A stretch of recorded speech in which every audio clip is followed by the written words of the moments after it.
Record number of children descending into poverty.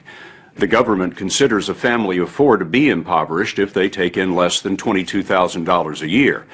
Based on that standard and government projections of unemployment, it is estimated the poverty rate for kids in this country will soon hit 25%. Maybe one of my friends might see me. I don't want anybody to know that I was actually in there. Where was the van parked?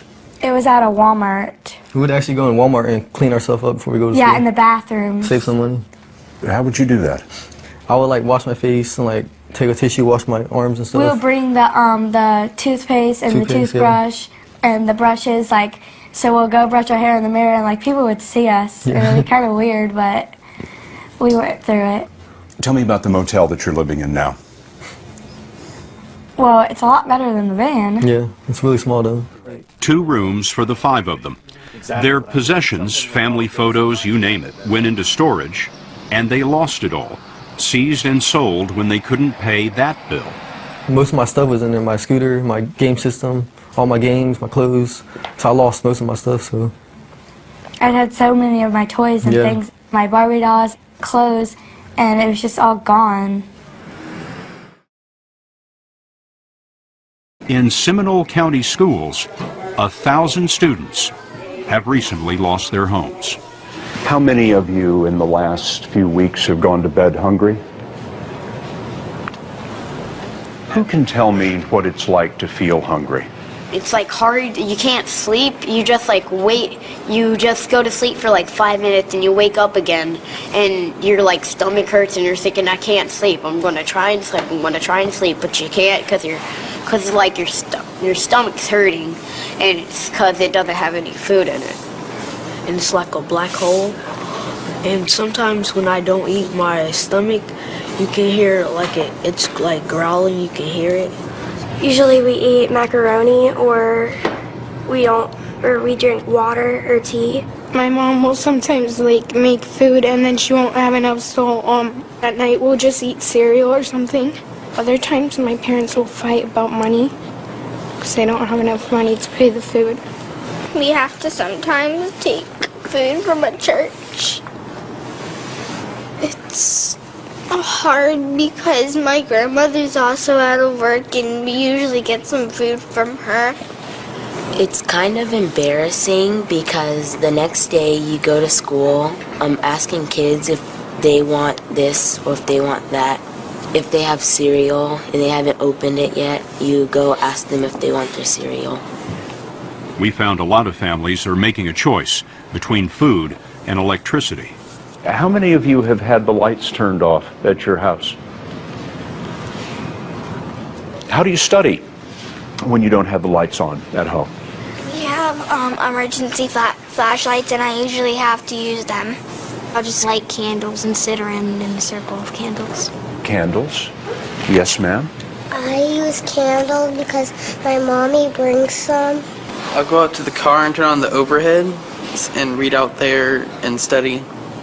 Ashley Ray raised her hand to add something that we didn't expect. I kind of feel like it's my fault that we don't have enough money. I feel like it's my fault that they have to pay for me and the clothes that they buy for me. They're believing it's their fault. 8 years ago, homelessness lasted maybe 2-3 months. But now with it lasting 3, 6 months, a year, or 2 years, this is when children are developing who they are, and their foundation is broken. How are these kids doing in school? They're struggling. It's much harder. They're more at risk of not doing well. They're focusing on how can I help mom and dad. We have so many students that want to quit school and go to work. Do you find yourself trying to cheer your mom up? Sometimes, yeah. And when you do that, what do you tell her? I love you, Mom. That always works. Yeah. Rosa, Jacob, Joey, and the dog are all in one room, right across the street. The neighbors took them in. So you miss your privacy from across the street. What else? Sometimes, I have to go to the bathroom at night, and here I have to be like really, really quiet because if I wake them up, I don't want to make them upset and get us kicked out. Homeless kids tiptoe in a world of insecurity, hoping to be invisible. People said that I talk too much, and now they say that I don't talk enough, and that I'm really shy, I guess. You think all this has changed you? Yeah, and I haven't realized it, but I think I've gotten very mature in a very short amount of time.